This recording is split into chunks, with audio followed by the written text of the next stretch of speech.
Students, अब हम बात करते हैं फंडामेंटल राइट्स के बारे में।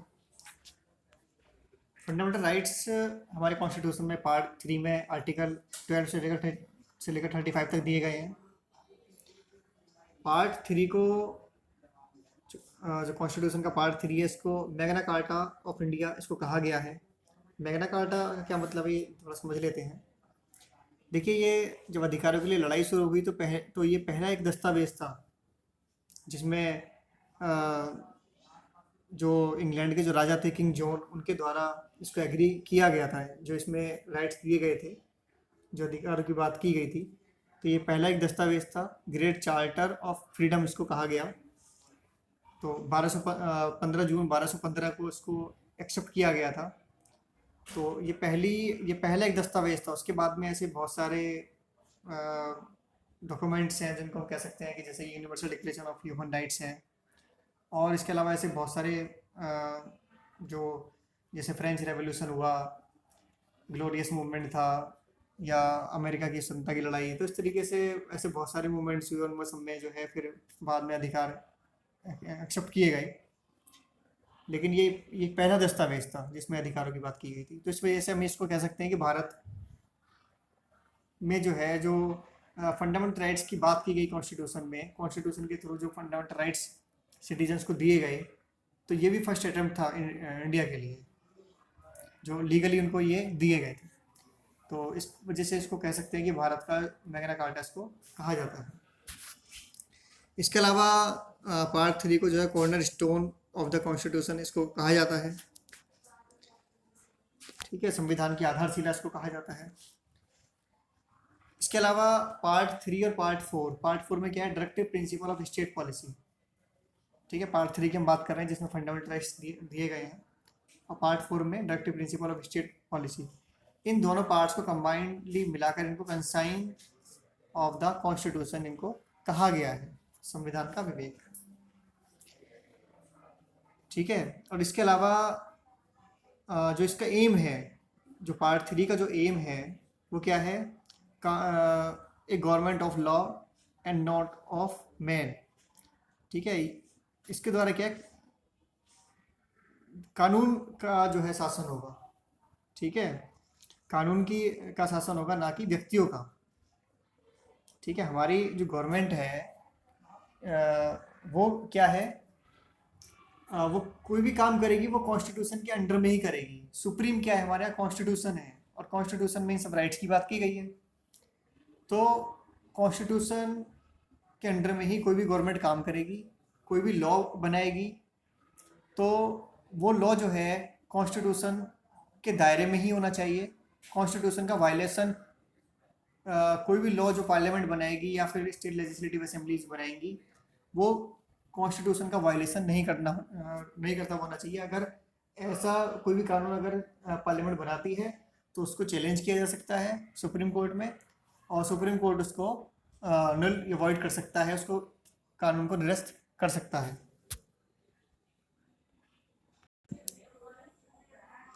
हमारे कॉन्स्टिट्यूशन में टोटल 6 फंडामेंटल राइट्स में दिए गए हैं, जिसमें से फर्स्ट है राइट टू इक्वलिटी।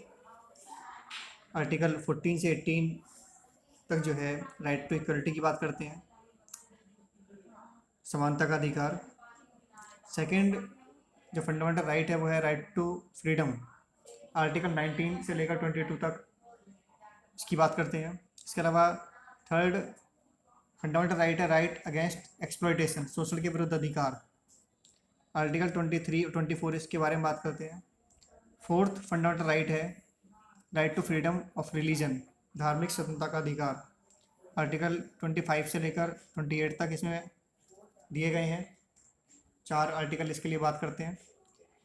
फिफ्थ जो फंडामेंटल राइट है वो है हमारा कल्चरल एंड एजुकेशनल राइट, संस्कृति एवं शिक्षा का अधिकार। आर्टिकल 29 और 30 इसके लिए बात करते हैं। सिक्स्थ जो फंडामेंटल राइट है वो है राइट टू कॉन्स्टिट्यूशनल रेमेडीज़। ठीक है, संवैधानिक उपचारों का अधिकार। आर्टिकल 32 इसके लिए बात करता है। ठीक है, इसके अलावा एक एक करके जो जिन आर्टिकल्स में जो प्रोविज़न जो दिए गए हैं उसके बारे में बात कर लेते हैं। तो फर्स्ट जो है वो आर्टिकल 12 में जो है डेफिनेशन ऑफ स्टेट, स्टेट की जो परिभाषा है, स्टेट का मतलब क्या है, उसके बारे में बताया गया है। तो स्टेट जो वर्ड है इसमें शामिल किया गया है जो गवर्नमेंट है हमारी, जो एग्जीक्यूटिव पार्ट है गवर्नमेंट का, और पार्लियामेंट जो है, पार्लियामेंट ऑफ इंडिया, ठीक है, जो हमारी संसद है, वो स्टेट में शामिल मानी गई है। इसके अलावा जो स्टेट गवर्नमेंट है वो आ जाएगा, और स्टेट लेजिस्लेटिव असेंबलीज, ठीक है, राज्यों की जो विधानसभाएं हैं वो स्टेट का पार्ट मानी जाएंगी। इसके अलावा म्यूनिसिपल कॉरपोरेशंस हैं, पंचायती राज इंस्टीट्यूशंस हैं, ये सभी स्टेट का पार्ट माने जाएंगे, ठीक है। तो इनके द्वारा जो भी कानून या नियम जो भी बनाया जाता है, ठीक है, उसको अगर वो फंडामेंटल राइट्स के अगेंस्ट है, अगर कोई ऐसा कोई कानून इनके द्वारा बनाया जाता है जो फंडामेंटल राइट्स के अगेंस्ट है, तो उसको कोई भी सिटीजन जो है, जो भारत का कोई भी सिटीजन होगा, वो कोर्ट में चैलेंज कर सकता है, ठीक है। और कोर्ट इस मामले की फिर जांच करेगी। अगर वो देखती है कि जो लॉ बनाया गया है वो फंडामेंटल राइट्स के अगेंस्ट है, तो वो उसको कानून को निरस्त कर सकती है, उसको समाप्त कर सकती है, ठीक है। इसके अलावा आर्टिकल 13 है। आर्टिकल 13 में ये कहा गया है कि law inconsistent with fundamental right, ठीक है, जो भी कानून जो बनाए जाएंगे इनके द्वारा, जैसे कि अभी हमने बात की थी इन बॉडीज़ के द्वारा, तो ये सभी जो बॉडीज इसमें नीचे जो बताई गई हैं, परमानेंट लॉ जो कि पार्लियामेंट या स्टेट लेजिस्लेचर के द्वारा बनाए जाते हैं, या टेम्परेरी जो लॉ बनाए जाते हैं, जैसे कि प्रेसिडेंट्स के जो ऑर्डिनेंस होते हैं, या फिर गवर्नर्स के द्वारा। इसके अलावा ऑर्डर हैं, बाय लॉज हैं, रूल रेगुलेशंस, नोटिफिकेशन, जो भी गवर्नमेंट के द्वारा जो भी बनाए जाते हैं, ये सब, ये जो पार्ट जिनके बारे में हमने आर्टिकल 12 में बात की थी, जिन बॉडीज़ की, तो इनके द्वारा अगर कोई भी लॉ अगर बनाया जाता है और वो फंडामेंटल राइट्स के अगेंस्ट है, तो उसको शून्य माना जाएगा, उसको वॉइड उसको माना जाएगा, ठीक है। तो इस तरीके से फंडामेंटल राइट्स को जो है सिक्योर किया गया है इन आर्टिकल के थ्रू, कि जो ये फंडामेंटल राइट के बारे में जो बात करेंगे आर्टिकल 14 से लेकर 32 तक जो दिए गए हैं, तो वो इनके सेफ की बात करते हैं। ये आर्टिकल 14 की बात करता है, equality before law and equal protection of law. State shall not deny to any person equality before law and equal protection of law, ठीक है। तो स्टेट जो है, राज्य जो है, भारत के किसी भी क्षेत्र के किसी व्यक्ति को विधि के समक्ष समानता या विधियों के समान संरक्षण से वंचित नहीं करेगा, ठीक है। और इसके अलावा इंक्लूड्स सिटीजन्स एंड फॉरेनर्स, जिसमें नागरिक और विदेशी भी शामिल है। मीन्स ये जो राइट्स है, जो आर्टिकल 14 है, ये सिर्फ सिटीजन्स के लिए ही नहीं है, ये फॉरेनर्स के लिए भी है। अगर कोई विदेशी हमारे यहाँ पर है इंडिया में, तो उसको भी जो है जो इक्वलिटी बिफोर लॉ है, इक्वल प्रोटेक्शन ऑफ लॉ है, इससे वंचित नहीं किया जाएगा, कानून के समान वो भी समान होंगे। तो देखिए, इक्वलिटी बिफोर लॉ क्या है, ये ब्रिटिश ओरिजिन से इसको लिया गया है, ठीक है। इसमें जो रूल ऑफ लॉ जो है, ये एक प्रिंसिपल जो दिया गया था प्रोफेसर A.B. डाइसी के द्वारा, ये उस पर बेस है, और ये एक नेगेटिव कॉन्सेप्ट है, ठीक है। Prohibited special treatment in favour of any individual, जो कि जो विशिष्ट जो विशेषाधिकार हैं, ठीक है, स्पेशल ट्रीटमेंट है, उनके तहत जो है, क्या कहते हैं, उनकी मनाही करता है, ठीक है। मतलब जो भी एक जो सिंपल लॉ होगा, उसके अकॉर्डिंगली सभी व्यक्ति जो है, वो कोई भी सिटीजन है, चाहे वो किसी भी पोस्ट पर है, ठीक है, चाहे वो एक आम नागरिक है, या चाहे वो सिविल सर्वेंट्स है, चाहे वो कोई मिनिस्टर है, ठीक है, वो किसी भी पोस्ट पर है, चाहे वो गरीब है, अमीर है, ऊंचा है, नीचा है, सभी को जो है विधि के समान जो है समक्ष उनको जो है समान माना गया है, ठीक है। सभी जो है कानून के समान समक्ष जो है समान होंगे। तो एक तरीके का नेगेटिव कॉन्सेप्ट है। इसके अलावा जो दूसरा कॉन्सेप्ट है वो इक्वल प्रोटेक्शन ऑफ लॉ। इसको हमने कहाँ से लिया, US ओरिजिन से है, ये अमेरिका से हमने इसको अडॉप्ट किया है। तो इसमें क्या है ये एक पॉजिटिव कॉन्सेप्ट इसको माना जा सकता है। एलो स्पेशल ट्रीटमेंट, ठीक है। देखिए, imply equality of treatment in equal circumstances, ठीक है। तो ये जो है जो विधि के द्वारा जो विशेषाधिकार हैं या अध्यारोपित जो दायित्व हैं, दोनों में समान परिस्थितियों में जो के अंतर्गत व्यवहार की समानता और समान विधि के अंतर्गत सभी व्यक्तियों के लिए समान नियम और बिना किसी भेदभाव के समान व्यवहार। तो ये एक तरीके का एक पॉजिटिव कॉन्सेप्ट है, सकारात्मकता लिए हुए है। तो ये जो आर्टिकल है, आर्टिकल 14, ये विधि के समक्ष समानता और विधि के समान संरक्षण, ठीक है, इक्वलिटी बिफोर लॉ और इक्वल प्रोटेक्शन ऑफ लॉ, ये दोनों ही कॉन्सेप्ट्स के बारे में बात करता है, ठीक है। इसके अलावा देखिए, रूल ऑफ लॉ की बात की गई है। किसी भी पर्सन को पनिश तभी किया जा सकता है जब उसने कानून का उल्लंघन किया हो। ऐसा नहीं है कोई भी गवर्नमेंट अपोजिशन के खिलाफ कोई भी ऐसे एक्शन ले सकती है, अपने बदले की भावना के साथ काम कर सकती है, तो ऐसा नहीं है। और इसके अलावा एवरीवन इक्वल बिफोर लॉ, सभी जो है कानून के समक्ष जो समान हैं। इसके अलावा सुप्रीम कोर्ट ने इसको क्या माना है, इसको बेसिक फीचर्स इसको माना है और इसको कैन नॉट बी अमेंडेड, ठीक है। इसको बुनियादी विशेषता इसको माना है और इसमें अमेंडमेंट नहीं किया जा सकता है, ठीक है। कोई भी सरकार, कोई भी गवर्नमेंट इसमें जो है, पार्लियामेंट इसमें अमेंडमेंट नहीं कर सकती है, अमेंडमेंट करके इस आर्टिकल को ख़त्म नहीं कर सकती है, ठीक है। तो ये बेसिक स्ट्रक्चर में इसको माना गया है। देखिए, इसके अलावा हर फंडामेंटल राइट जो भी राइट्स दिए गए हैं, उसके कुछ अपवाद भी हैं। हम अपवाद के बारे में भी बात करते हुए चलेंगे।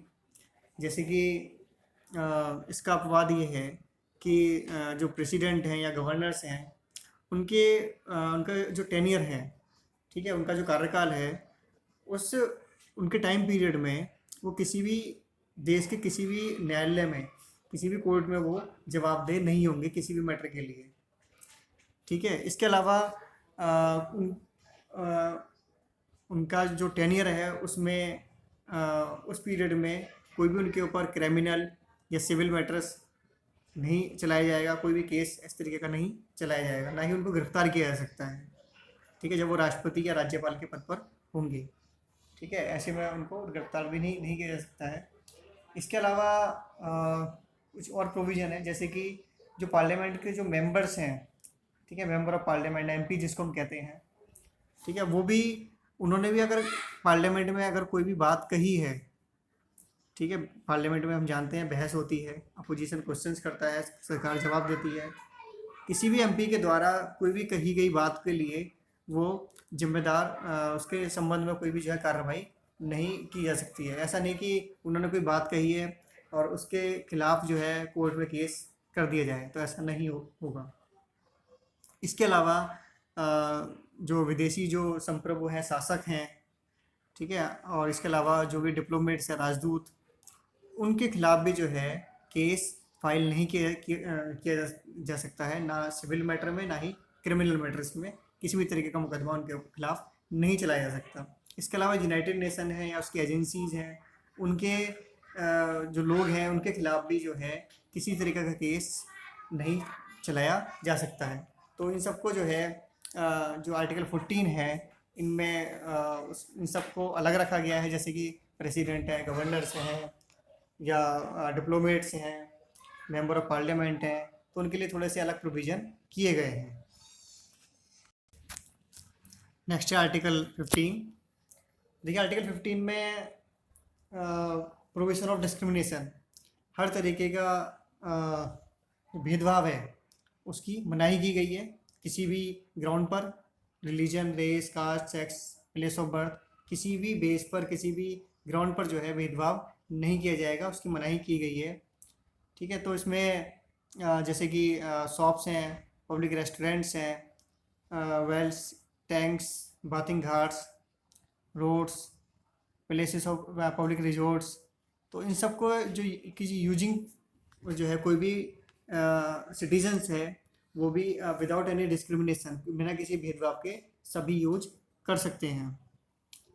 ठीक है, तो भेदभाव नहीं किया जाएगा। जैसे कि हम जानते हैं कि भारत की आज़ादी से पहले इस तरीके से भेदभाव किया जाता था। जो शेड्यूल कास्ट के जो लोग थे तो उनको कुएं से पानी नहीं भरने दिया जाता था, मंदिरों में नहीं जाने दिया जाता था। और तो इस तरीके से भेदभाव काफ़ी थे हमारी सोसाइटी में। तो उन सबको एलिमिनेट करने के लिए, उन सबको ख़त्म करने के लिए इस तरीके के प्रोविजंस किए गए। और जैसे कि हम देख रहे हैं, अब हमको इस तरीके की घटनाएं बहुत कम ऐसा सुनने में आती है। किसी दूर दराज के गाँव में कभी कोई घटना सुनने में आ जाती है, तो इन सबका एलिमिनेशन हो भी चुका है। और काफ़ी हम इस मामले में आगे बढ़े हैं। और इसके अलावा देखिए, इसमें भी अपवाद हर आर्टिकल में है। तो इसमें भी है जैसे कि स्टेट जो है वो विमेंस के लिए या चिल्ड्रन के लिए स्पेशल प्रोविज़न कर सकता है। ठीक है, जैसे कि जो लोकल बॉडीज़ हैं उनमें अगर रिजर्वेशन देना हो। इसके अलावा जो एजुकेशन की बात करनी हो, जो चिल्ड्रंस के एजुकेशन की अगर बात है, या फिर जेंडर बजट है, तो इस सब का प्रोविज़न जो है स्टेट अलग से कर सकता है।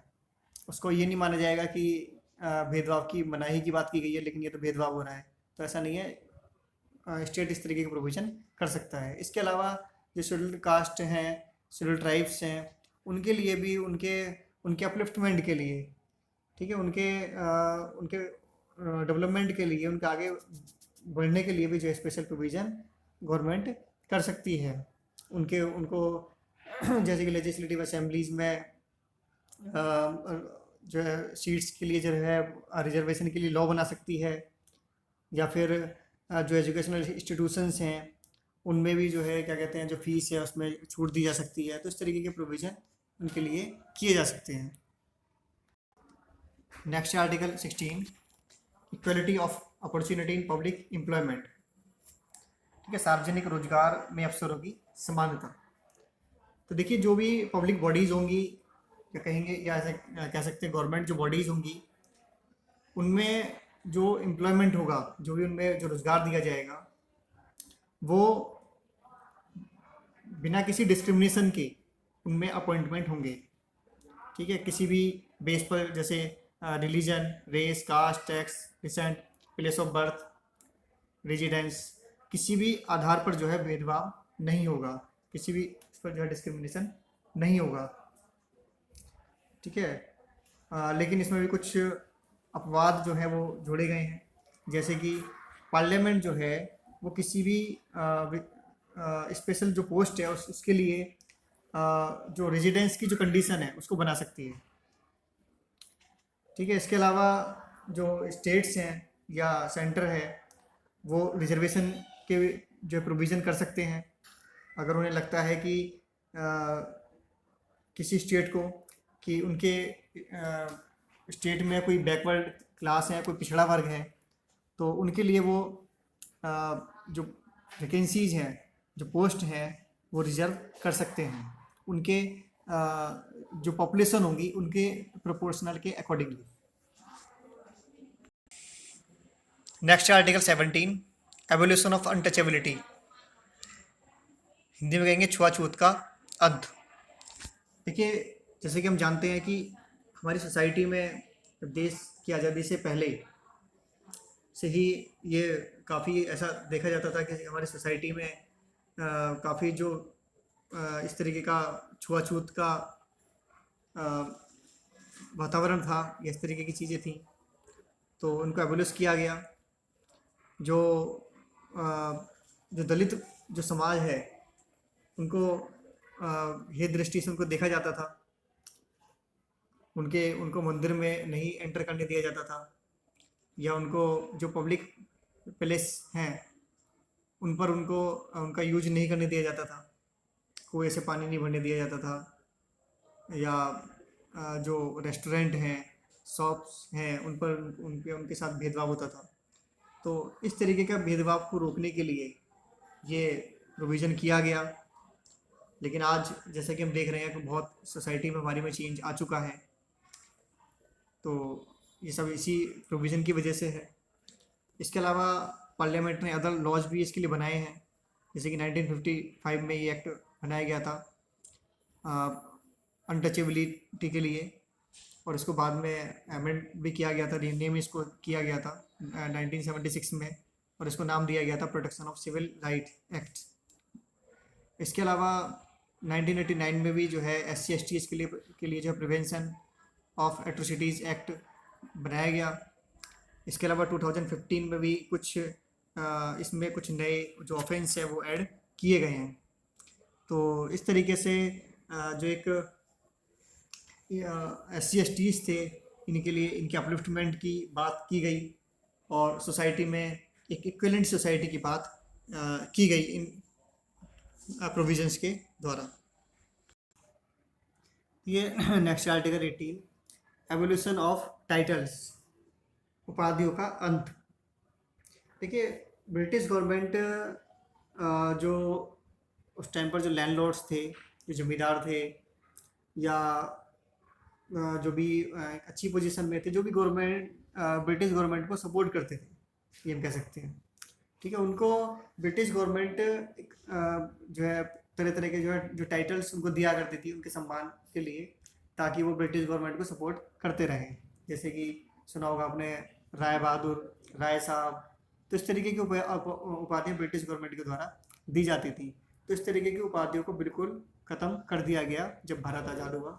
संविधान में इस तरीके का ये प्रोविज़न किया गया आर्टिकल 18 में कि किसी भी तरीके के टाइटल्स जो है, उपाधियाँ इस तरीके की सरकार नहीं देगी या राज्य नहीं देगा, ठीक है। सिर्फ जो भी सम्मान जो दिया जाएगा वो किसी ने अगर किसी कोई मिलिट्री को लेकर या कोई एकेडमिक कोई अपॉर्चुनिटी है तो उसी के लिए जो है टाइटल्स या उपाधियाँ दी जा सकती हैं। इसके अलावा अन्य कोई उपाधि नहीं दी जाएगी। इसके अलावा कोई भी सिटीजन जो है वो फॉरेन नेशन से, विदेशों से जो है कोई किसी तरीके की उपाधियाँ धारण नहीं करेगा, ठीक है। कोई विदेशी राज्य के अधीन ये लाभ या विश्वास के पद को धारण करते हुए, ठीक है, वो किसी भी विदेशी राज्य से कोई उपाधि राष्ट्रपति की सहमति से ही ले सकता है, राष्ट्रपति की सहमति के बिना स्वीकार नहीं करेगा। इसके अलावा राज्य के जो अधीन लाभ या विश्वास का पद धारण करते हुए व्यक्ति किसी विदेशी राज्य से उसके अधीन किसी रूप से भेंट, उपलब्धि या पद जो है वो राष्ट्रपति की सहमति के बिना स्वीकार नहीं करेगा। तो इस तरीके के प्रोविज़न हमारे संविधान में ये किए गए हैं। ये आर्टिकल 19 के बारे में बात कर लेते हैं पहले। इसमें 6 फंडामेंटल राइट्स हमको दिए गए हैं, ठीक है। 6 राइट्स की इसमें बात की गई है। ओरिजिनली हम देखें तो इसमें 7 राइट्स हमको दिए गए थे, जिसमें से जो राइट टू प्रॉपर्टी का जो था उसको 44 अमेंडमेंट एक्ट के द्वारा उसको हटा दिया गया, ठीक है। 1978 में 44 अमेंडमेंट किया गया था। उस जो फंडामेंटल राइट जो था उसको इसमें से हटा दिया गया। आर्टिकल 19 में पहले 7 थे, अब 6 से उसके बाद रह गए हैं। तो बात कर लेते हैं एक करके। जैसे कि फर्स्ट है freedom of speech and expression, वाक एवं अभिव्यक्ति की स्वतंत्रता, ठीक है। तो सभी भारत के जो भी सिटीजन्स हैं उनको सभी को अपनी अभिव्यक्ति, ठीक है, अपने जो विचार हैं, अपना जो मत है वो दे सकते हैं। जो अपना विश्वास या ये जो उनके जो विचार हैं, जो एक्सप्रेशंस हैं, वो रिटन में हो सकते हैं, ऑरली हो सकते हैं, ठीक है। तो इस तरीके से उनको सभी को स्वतंत्रताएँ दी गई हैं। इसमें जो स्वतंत्रताएँ जो सम्मिलित हैं, जो थोड़ा सा देख लेते हैं उनको। तो जैसे कि कोई भी व्यक्ति अपने विचार को जो प्रसारित कर सकता है। इसके अलावा जो प्रेस की आज़ादी है वो भी इसी के अंतर्गत आती है।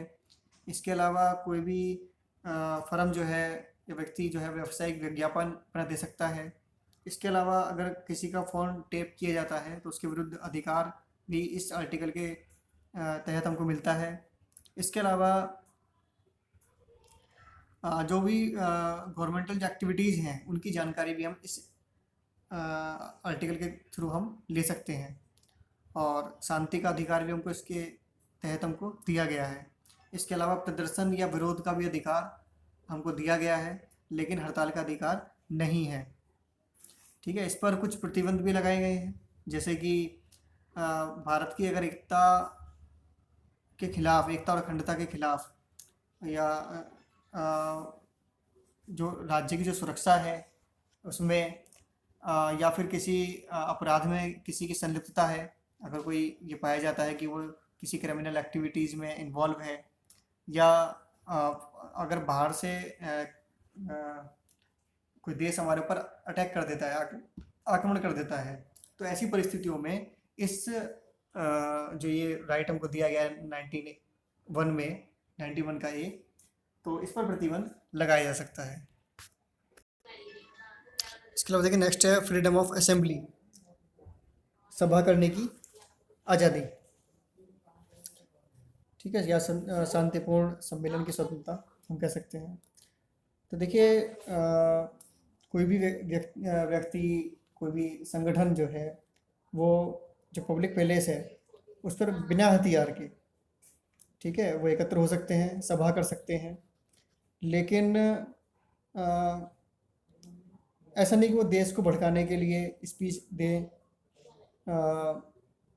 या जो अव्यवस्था है समाज में उसको फैलाएं, तो उसकी आज़ादी इसके तहत नहीं है।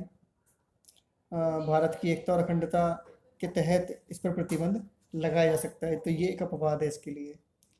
ठीक है, इसके अलावा एक मजिस्ट्रेट जो है वो धारा 144 लगाकर जो है उसके तहत जो भी कोई बैठक अगर इस तरीके की बुलाई गई है जिससे सोसाइटी को खतरा हो सकता है, या लोगों की हेल्थ के लिए, सिक्योरिटी के लिए, या कोई दंगा दंगा जो है भड़काने की अगर योजना बन रही है, तो ऐसी स्थितियों में को जो है सरकार के द्वारा रोका जा सकता है। जैसे कि अभी हम देख सकते हैं कि जो दिल्ली में जो अभी कोरोना वायरस के टाइम पर जो ये जमात जो लगाई गई थी, जिसमें जैसे कि ये लॉ पास हो चुका था कि धारा 144 लग चुकी थी और इस तरीके की असेंबलीज़ पर वो थी, लेकिन उसके बावजूद भी ये असेंबलीज लगाई गई थी, तो ये बिल्कुल कानून के ख़िलाफ़ थी और लोगों के स्वास्थ्य से जो है खिलवाड़ करने वाली एक एक्टिविटी थी,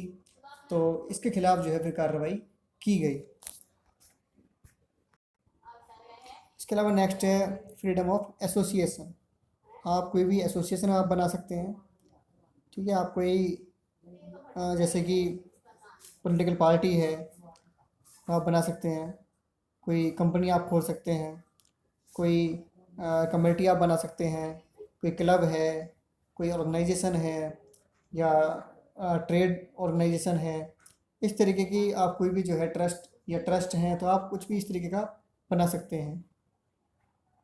ठीक है, और उसको आप संचालित कर सकते हैं, लेकिन इसमें भी यही प्रतिबंध है कि भारत की एकता और संप्रभुता को अगर खतरा पहुंचता है तो उस पर प्रतिबंध लगाया जा सकता है।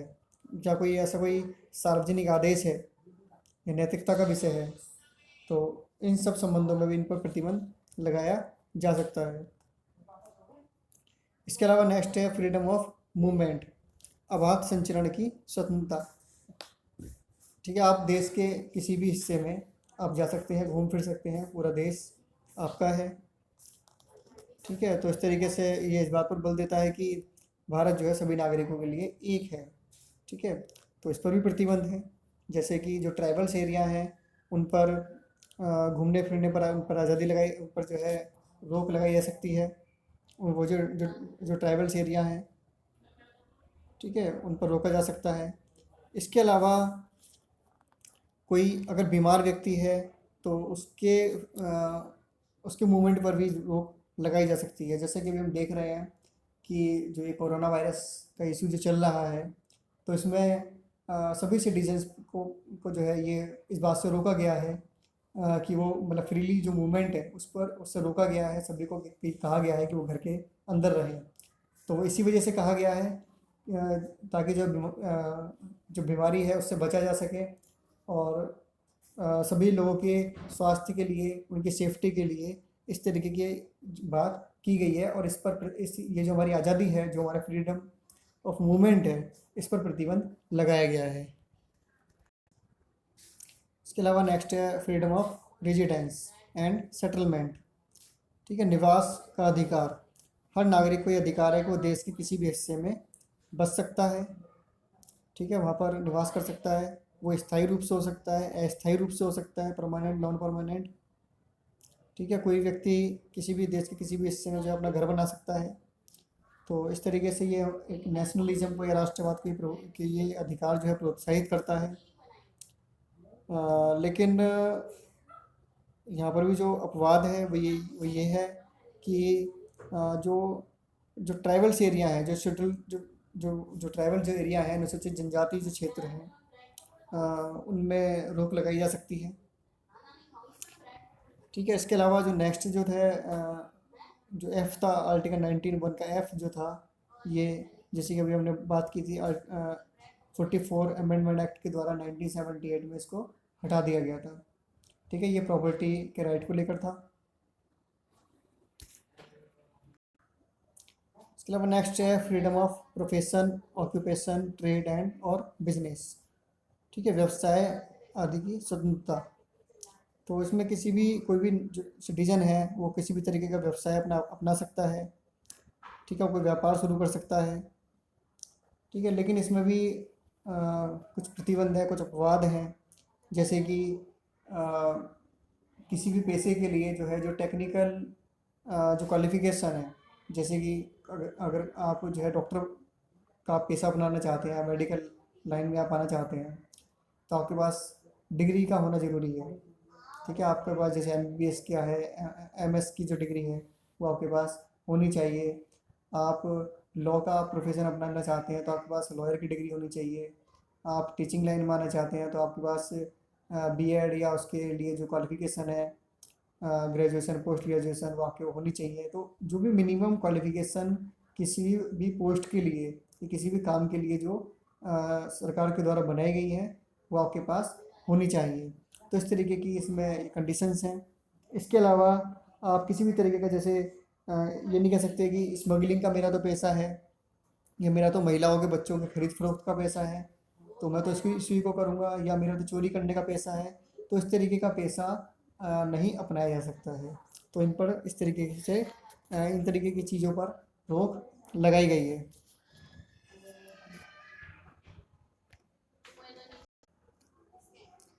Article 20 protection in respect of conviction for offences.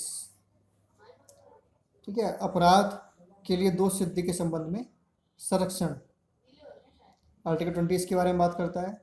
No ex post facto law, double jeopardy and self incrimination. ठीक है, इन सब पर इसमें रोक लगाई गई है। तो और ये जो कानून है ये चाहे वो हमारे देश का नागरिक हो, सिटीजन, या फिर कोई भी विदेशी, ये या फिर कोई कंपनी हो, सभी पर ये अप्लाई होता है।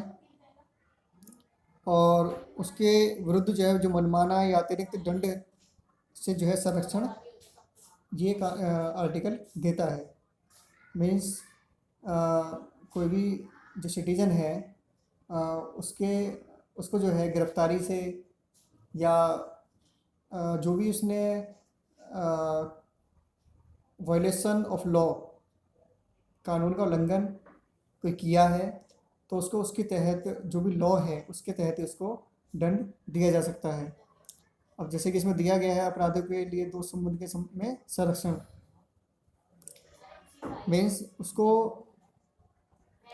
जब तक जो जो कानून आज की डेट में है, अगर उसने उस कानून का उल्लंघन किया है तब भी उसको दोषी ठहराया जाएगा।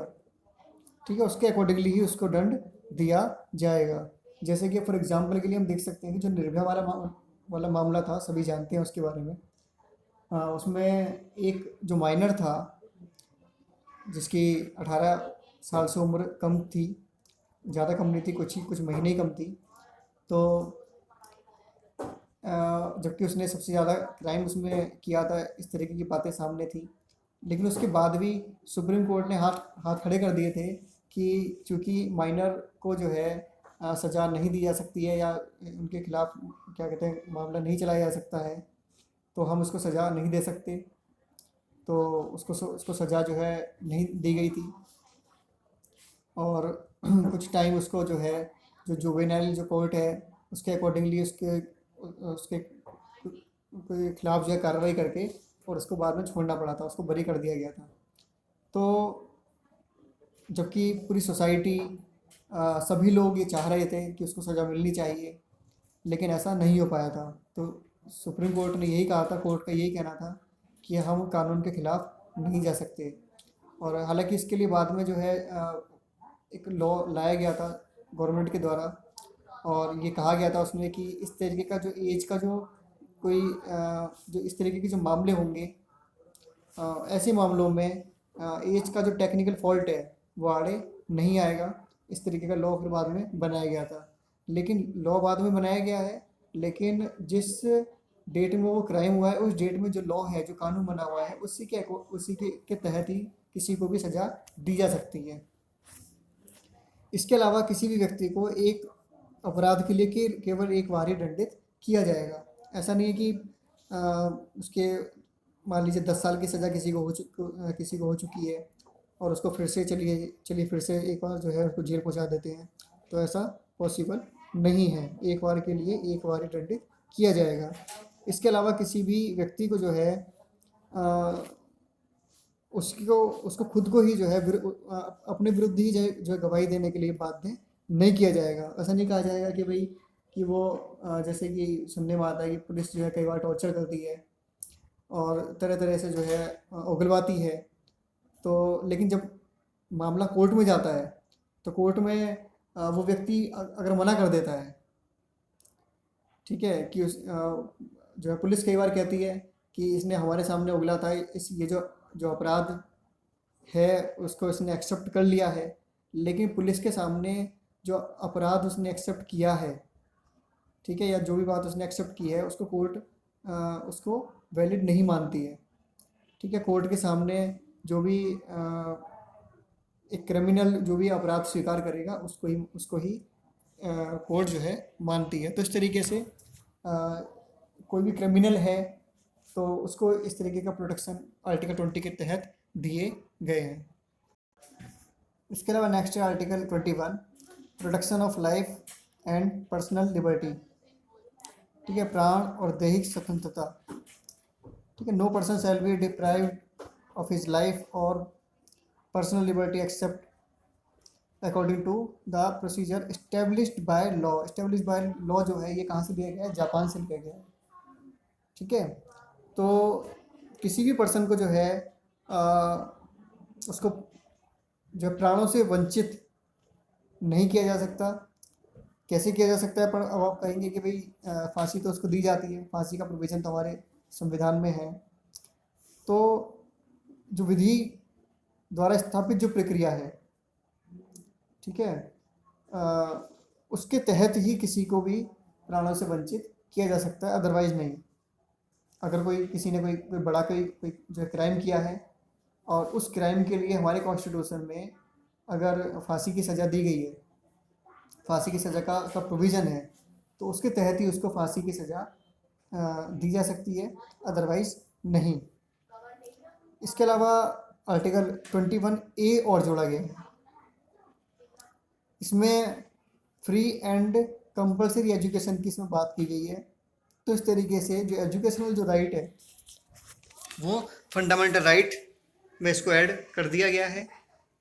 6 से 14 साल के उम्र तक के बच्चों के लिए फ्री एंड कंपलसरी एजुकेशन की बात की गई है। ये कब जोड़ा गया था? 2002 में 86 अमेंडमेंट एक्ट के द्वारा इसको जोड़ा गया था। तो देखिए, इसके अलावा आर्टिकल 21 को बहुत ज़्यादा ब्रॉड किया गया है। Time to timely supreme court ने जब भी अपने जो डिसीजंस हैं जो दिए हैं उसमें आर्टिकल 21 की बहुत विस्तृत उसमें व्याख्या की गई है। जैसे कि सेफ इन्वायरमेंट का होना, ठीक है, हर व्यक्ति को शुद्ध हवा, शुद्ध पानी मिले, ये भी आर्टिकल 21 के तहत माना है सुप्रीम कोर्ट ने। कोई व्यक्ति विदेश जाने का जो अधिकार है उसका, मेनका गांधी के मामले में ये डिसीजन दिया गया था कि मेनका गांधी का जो पासपोर्ट था वो गवर्नमेंट ने जब्त कर लिया था। तो सुप्रीम कोर्ट ने ये ऑर्डर दिया कि मेनका गांधी का जो पासपोर्ट है वो वापस दिया जाना चाहिए, क्योंकि ये उनका फंडामेंटल राइट है। विदेश जाने का जो अधिकार है आर्टिकल 21 के तहत आता है। इसके अलावा निजता का जो अधिकार है, ठीक है, राइट टू जो प्राइवेसी है उसका जो अधिकार है, ये भी आर्टिकल 21 के तहत सुप्रीम कोर्ट ने माना है। जल्दी सुनवाई का अधिकार, ठीक है, हाँ, केस जो है वो जो चलता रहता है 8-10 साल या पूरी पीढ़ियाँ निकल जाती हैं और केस चलता रहता है, तो त्वरित सुनवाई का, जल्दी से जल्दी सुनवाई हो सके, इसको भी आर्टिकल 21 के तहत सुप्रीम कोर्ट ने माना है। ठीक है, इसके अलावा जो हेल्थ का जो राइट है इसको भी आर्टिकल 21 के तहत सुप्रीम कोर्ट ने माना है। देरी से फांसी के विरुद्ध अधिकार, अब देखिए किसी को फांसी की सजा अगर हो गई है और तो वो ये कह सकता है, इस बात के लिए अप्रोच कर सकता है कि उसको जल्दी से जल्दी फांसी दे दी जाए। क्यों? क्योंकि जो एक डर है, मतलब जो ये एक जो क्या कहते हैं टाइम की जो गैपिंग है कि अब उसको सज़ा मिलेगी, अब उसको जो है फांसी पर लटकाया जाएगा, तो ये जो डर है ये इससे भी उसको जो है वो मुक्ति उसको मिलनी चाहिए, ऐसा सुप्रीम कोर्ट ने माना है। और उसके लिए अप्रोच कोई व्यक्ति कर सकता है जिसको फांसी की सज़ा हुई है। ठीक है, इसके अलावा हिरासत में जो किसी के अगर शोषण एक्सप्लॉयटेशन अगर किया जाता है तो उसको भी आर्टिकल 21 के तहत माना गया है, उसके विरुद्ध वो कोर्ट जा सकता है। तो इस तरीके से काफ़ी सारे राइट टू इन्फॉर्मेशन है, उसको भी आर्टिकल 21 के तहत माना गया है। ठीक है, सार्वजनिक फांसी के विरुद्ध अधिकार, तो ये इस तरीके से बहुत सारी ऐसी चीज़ें हैं जो टाइम टाइम सुप्रीम कोर्ट ने आर्टिकल 21 को काफ़ी ब्रॉड किया है, काफ़ी विस्तृत व्याख्या इसकी की गई है, तो ये अपने आप में काफ़ी ब्रॉड इसको माना है।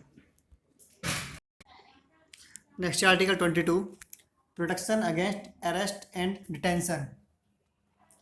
तो देखिए, जो किसी पर्सन को जो है अरेस्ट किया जाता है तो उनके लिए भी जो है राइट्स की बात की गई है। इसके अलावा जो डिटेंशन है, इसको हिंदी में बोलेंगे निवारक हिरासत। तो इसमें ये प्रोविज़न है कि किसी भी व्यक्ति को बिना सुनवाई के, मतलब जैसे अभी हम बात करेंगे कि जैसे कि जो अरेस्टेड जो पर्सन है उसको ये राइट है कि उसको किस लिए गिरफ्तार किया गया है, वो इस बात की उसको जो है इन्फॉर्म जो है कराया जाना चाहिए, ये उसका अधिकार है। ठीक है, उसको सूचना दी जानी चाहिए कि उसको क्यों गिरफ्तार किया गया है। इसके अलावा वो अपना कोई भी जो वकील चुन सकता है, ठीक है, अपने जो है कंसल्टेशन के लिए, परामर्श के लिए, अपने आप को डिफेंड करने के लिए। इसके अलावा गिरफ्तार करने के 24 घंटे के भीतर अंदर जो है जो भी रीजनल जो कोर्ट होगा, जो मजिस्ट्रेट होगा, उसके सामने पेश किया जाना चाहिए। लेकिन डिटेंशन के मामले में ये बातें लागू नहीं होंगी। ये डिटेंशन के मामले में जो है गिरफ्तार इसलिए किया जाता है ताकि अगर कोई लगता है कि जैसे कोई टेररिस्ट एक्टिविटीज़ में इन्वॉल्व है, ठीक है, लगता है कि क्या कहते हैं उसको, उससे बहुत बड़ा नुकसान हो सकता है या बहुत बड़ा कोई वो नुकसान कर सकता है सोसाइटी के लिए, तो उसको बिना कोई केस चलाए उसको गिरफ्तार सरकार जो है वो पुलिस जो है कर सकती है। तो एक तरीके से ये अपराध ना करने की जो है चेतावनी के जैसा है, और निवारक हिरासत जो है एक तरीके के शक के आधार पर जो है एक एहतियाती कदम ये इसको माना गया है। ठीक है, और इसके अलावा जो डिटेंशन या निवारक के अंतर्गत जिसको गिरफ्तार किया जाएगा उसकी जो गिरफ्तारी है, उसकी जो अवधि है, उसका जो टाइम पीरियड है वो 3 महीने से ज़्यादा का नहीं होगा। 3 महीने से ज़्यादा का जो है कब होगा, जब सलाहकार जो बोर्ड है अगर वो उसकी परमिशन दे देता है। ठीक है, सलाहकार बोर्ड में जो है जजेस होते हैं। और इसके अलावा जिस व्यक्ति को निरोध या डिटेंशन के तहत गिरफ्तार किया गया है उसको उसको जो है कारण जो है बताया जाएगा कि भाई इसको क्यों गिरफ्तार किया गया है। लेकिन सार्वजनिक इंटरेस्ट का अगर कोई मामला है तो उसमें ऐसा ज़रूरी नहीं है कि उसको बताया जाएगा। इसके अलावा जो निरोध वाला जो व्यक्ति है, ठीक है, उसको अपने विरुद्ध जो है आवेदन करने का भी अधिकार होगा। वो कह सकता है कि उसको बरी कर दिया जाए, उसके लिए वो एप्लीकेशन फाइल कर सकता है। तो ये जो है डिटेंशन का जो मामला है या निवारक निरोध वाला जो है, ये सिटीजन्स और फॉरेनर्स दोनों के लिए है। तो हम समझ सकते हैं कि जो टेररिस्ट एक्टिविटीज़ के लिए जो गवर्नमेंट ने जो लॉज बनाए हैं, जैसे पोटा है, टोडा है, मीसा है, तो ये जो कानून बनाए गए हैं, तो उनमें कुछ इस तरीके के स्पेशल प्रोविजंस हैं कि उसमें जो उनके फंडामेंटल राइट्स जो आम नागरिक को दिए गए हैं, वो उनसे इनको वंचित रखा जाता है। जो अगर इस तरीके की जो कानून हैं उनके तहत अगर गिरफ्तारी होती है तो